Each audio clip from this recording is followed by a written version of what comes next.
Σήμερα περιπλανιέμαι στην Καλιθέα.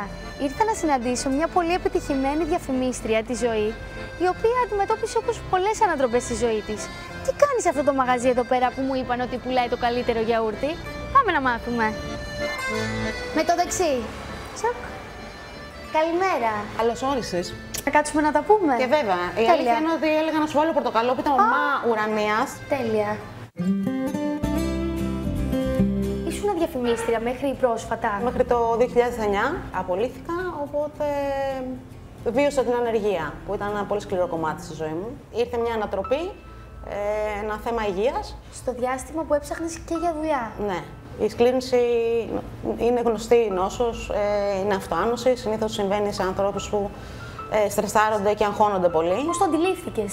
Τι συμπτώματα είχες όταν πρώτα εμφανίστηκε? Ξεκίνησε από ένα μούδιασμα στον αντίχειρα, αλλά αυτό κλιμακώθηκε στον ένα μήνα στη δεξιά μου μεριά όλη, οπότε παρέλυσα κιόλας. Ουσιαστικά είναι ένα μούδιασμα, ξεκινάει. Ναι. Κοίτα, η σκλήρυνση κατά πλάκας είναι κατά περίπτωση. Είναι σαν το δακτυλικό αποτυπώμα. Στον κάθε ένα άνθρωπο είναι τελείως διαφορετικό. Έχει πολλά συμπτώματα και αρκετό πόνο κάποιες φορές. Υπάρχει και μια περίοδο ίασης, μετά την υποτροπή, που θέλει λίγο υπομονή, καλή ψυχολογία. Από πού την αντλείς όλη αυτή την ενέργεια και τη δύναμη ψυχής?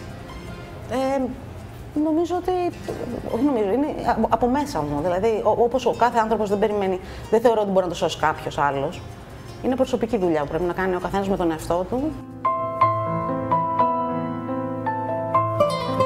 Όταν σου παρουσιάστηκε αυτό το πρόβλημα, μετρούσες ήδη στη ζωή σου μια απώλεια του αδελφού σου, Ναι. σωστά? Ήμασταν πολύ δεμένοι. Και γενικά είμαστε μια τετραμελής οικογένεια που εφόσον έφυγε ο Νίκος είμαστε τρεις. Αγαπήμαστε πολύ. Ναι. Θέλω να πω ότι είμαστε οι γονείς μου και εγώ. Και τους έχω φυλακές σαν αγγέλους, με υποστηρίζουν σε κάθε τι που κάνω στη ζωή μου. Και νιώθω αυτή την ασφάλεια. Έχω ένα κολλητό φίλο, το Στέλιο. Και καινούριους ανθρώπους που γνωρίζω και με κάνουν να χαίρομαι. Και να σου πω και κάτι, έχω μάθει ότι είσαι και φοιτήτρια. Και φοιτήτρια και επιχειρηματίας. Πώς γίνονται αυτά τα δύο? Αυτή είναι η ευλογία της ζωής μου. Σπουδάζω στο Πάντιο, είμαι πολύ περήφανη. Τι αντικείμενο έχεις Κοινωνίας επιλέξει? μέσων και πολιτισμού. Βέβαια, τι θα Εντάξει, αν και στην αρχή ήθελα πολιτισμό, τελικά σκέφτηκα επειδή πρέπει στο τρίτο έτος διαλέγεις κατεύθυνση. Ναι. Διάλεξα πάλι τη διαφήμιση και δημόσιες σχέσεις. Και από εκεί πέρα θέλω να κάνω ένα καλό μεταπτυχιακό στην πολιτιστική διαχείριση. Το μαγαζί πώς προέκυψε στη ζωή σου? Το μαγαζί προέκυψε γιατί δεν έβρισκα δουλειά, καταλαβαίνεις, μεγαλώνοντας. Ούτως ή άλλως υπάρχει τρομερή ανεργία. Ναι, που νομίζω ότι είναι το πλήγμα της εποχής και η πηγή πολλών ασθενειών. Το μόνο μότο που μπορώ προσωπικά εμένα μου λειτουργεί είναι να έχω πολλές δραστηριότητες και να με γεμίζουν αυτές. Αυτό που μου μάθε η νόσος είναι να μην κάνω εκπτώσεις ούτε σε ανθρώπους, δηλαδή υπάρχει και περίοδους ξεσκαρταρίσματος ανθρώπων που δεν ταιριάζουν οι πεποιθήσεις μας, οι αξίες μας, οπότε δεν χρειάζεται να είμαστε μαζί. Έχασες ανθρώπους όλο αυτό το διάστημα? Ναι, έτσι είναι η ζωή μας.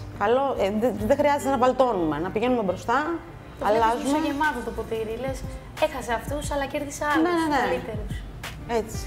Θα με πας μια βόλτα εδώ να με ξεναγήσεις που έχω έρθει στη γειτονιά σου? Και βέβαια, εννοείται. Ευχαριστώ. Λοιπόν, θα φάω ένα κομματάκι, γιατί να σου πω κάτι δεν μπορώ. Καλή. Πάρα πολύ ωραία. Μαμά ουρανία.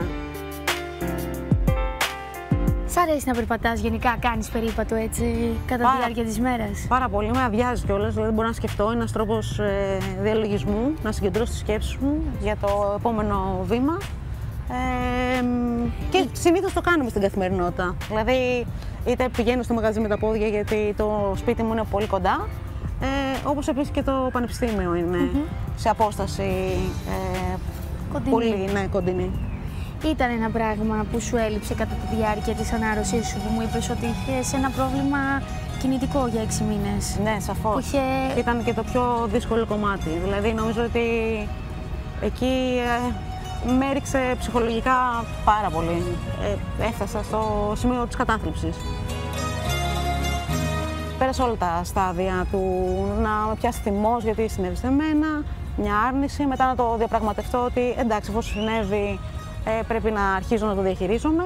Όταν φτάνεις και στην αποδοχή, είναι το τελευταίο κομμάτι πριν αρχίσει ουσιαστικά. Εμένα τότε μου προέκυψε κιόλας να βάζω καινούριους στόχους και να μπαίνω στην πράξη. Που ουσιαστικά αυτή είναι και η μόνη λύση σε όλα τα πράγματα. Έτσι τα αντιμετωπίζω. Να πράττω. Πήρες τη βοήθεια κάποιου ειδικού που θα σε έκανε να νιώθεις καλύτερα? Στην τότε φάση το ξεπέρασα μόνη μου με κάποιες συζητήσεις με φίλους. Απευθύνθηκα βέβαια στο Σύλλογο Σκληρής Καταπλάκας, ο οποίος με στήριξε πάρα πολύ ως προς τα διαδικαστικά, να μου εξηγήσει ποια είναι τα προνόμια, γιατί θα μπορούσα να κάνω. Τώρα έγινε μια χρήση ψυχοθεραπείας, στήριξης ψυχολογικής, που νιώθω πολύ καλύτερα. Σε όλο αυτό το διάστημα την αλληλεγγύη από τους άλλους ανθρώπους, γιατί εσύ, από ό,τι σε έχω καταλάβει, πράττεις κατά αυτόν τον τρόπο στη ζωή σου και πορεύεσαι. Κοίτα. Από τους άλλους, πέραν του οικογενειακού περιβάλλοντος, το έχεις νιώσει? Η αλήθεια είναι ότι η πλειοψηφία των ανθρώπων που συναναστρέφομαι είναι πολύ θετικοί, με έχουν βοηθήσει. Σαφώς υπάρχουν κάποια παραδείγματα που ήταν απογοητευτικά, αλλά από εκεί πέρα και αυτό θετικά το κρίνω στο τέλος της ημέρας, γιατί πρέπει να φύγουν. Προσπαθώ να μην είμαι σε τοξικά περιβάλλοντα, δηλαδή κάπως έτσι το έχω διαχειριστεί στη ζωή μου, όσο μπορώ. Είσαι ένας άνθρωπος και με χιούμορ, βλέπω, μου την πετάς την ατάκα. Εντάξει, το χιούμορ, κοίταξε, είναι μαγικό φίλτρο στη ζωή. Με έχει βοηθήσει πολύ. Νιώθω στη συγκεκριμένη φάση, επειδή τύχανε και κάποιες αναποδιές, την προηγούμενη εβδομάδα ήμουν με υποτροπή στο γεννήτιο. Εντάξει, δεν τρέχει τίποτα, πάμε παρακάτω. Νιώθω ότι γίνομαι πιο δυνατή. Μένεις μόνη σου? Ναι, μου αρέσει πάρα πολύ. Δεν σου λείπει έτσι μια παρέα, αν χρειαστείς κάτι? Κοίτα, φίλους σου έχω. Μοιράζομαι πράγματα, πηγαίνω τα ταξίδια μου, αλλά από εκεί πέρα θα ήθελα να έχω μια σχέση, αλλά όχι για να την έχω. Δηλαδή να αξίζει τον κόπο. Εσύ πώς νιώθεις μέσα σου? Εγώ νιώθω πλήρης και πολύ ικανοποιημένη με τη συγκεκριμένη ενασχόληση με το πανεπιστήμιο. Δηλαδή με γεμίζει με Ήταν δική σου ιδέα? Ναι. Σκέψη? Ναι, ήταν όνειρο που έγινε πραγματικότητα και μέσα από ένα κακό. Δηλαδή μπήκα με το 5% των σοβαρών παθήσεων. Άρα ένα κακό που μου συνέβη στη ζωή μου φέρει ένα καλό. Νομίζω αυτό είναι το καλύτερο μήνυμα για να κλείσουμε έτσι τη βόλτα μας, να ολοκληρώσουμε. Ότι πραγματικά μέσα από ένα κακό πήρες το καλό, δεν έμεινες εκεί. Ναι, έτσι γίνεται. Δηλαδή, αν έχεις την επιμονή και να το κάνει, η επιτυχία τους άλλους, κατά αυτό που λέει και ο Έντισον, είναι 1% έμπνευση και 99% υδρότας και επιμονή. Είναι πολύ σημαντικό. Δηλαδή, νομίζω ότι εκεί το χάνουμε όλοι οι άνθρωποι, ότι δεν έχουμε συνέπεια στα θέλω μας. Λίγο αποκαρδιανόμαστε εύκολα. Θέλει πειθαρχία και όραμα. Αυτό.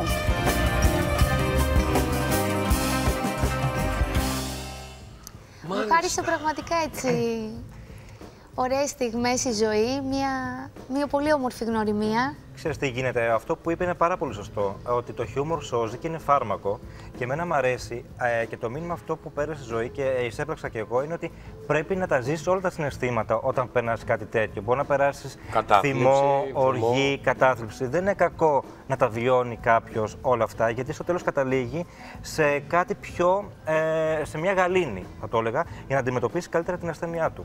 Και θετική σκέψη, παιδιά. Να βλέπεις θετικά τα πράγματα, ότι από αυτό θα προχωρήσεις και θα βγεις στο φως. Εμένα αυτό που μου έμεινε πραγματικά είναι ότι μέσα από ένα κακό σου έρχεται κάτι καλό και μου λέει έχασα φίλους και ανθρώπους, αλλά πραγματικά κέρδισα νέους. Πρέπει να βλέπουμε τη φωτεινή πλευρά της ζωής μέσα από όλα αυτά που ζούμε και βιώνουμε, γιατί πραγματικά δεν είναι όλα έτσι με ροδοπέταλα στρωμένα. Την ευχαριστώ πάρα πολύ, της εύχομαι ό,τι καλύτερο, να ολοκληρώσει τις σπουδές της στην Πάντιο και να πραγματοποιήσει πραγματικά έτσι το μεταπτυχιακό που τόσο θέλει και να κάνει το όνειρό της πραγματικότητα, γιατί έχει πολλά όνειρα ακόμα και της έχω υποσχεθεί ότι θα βγούμε κιόλας. Της αρέσει πολύ και το θέατρο και ο κινηματογράφος. Και μέσα από αυτή την, συγγνώμη Αντώνη μου, την ενότητα, πραγματικά γνωρίζω ανθρώπους που με συγκινούν και είναι και για μένα κάτι πρωτόγνωρο που δεν περίμενα ότι μέσα από την εκπομπή αυτή θα μου δοθεί η ευκαιρία. Νομίζω είναι η μαγεία της δουλειάς που κάνουμε. Αυτή να γνωρίζουμε ανθρώπους που μας βοηθάνε να εξελιχθούμε κι εμείς οι ίδιοι ως άνθρωποι. Αυτό να βγεις με τη ζωή, θέλω να έρθω κι εγώ. Αυτό ήθελα να σου πω. Αμέ, όποτε θέλεις.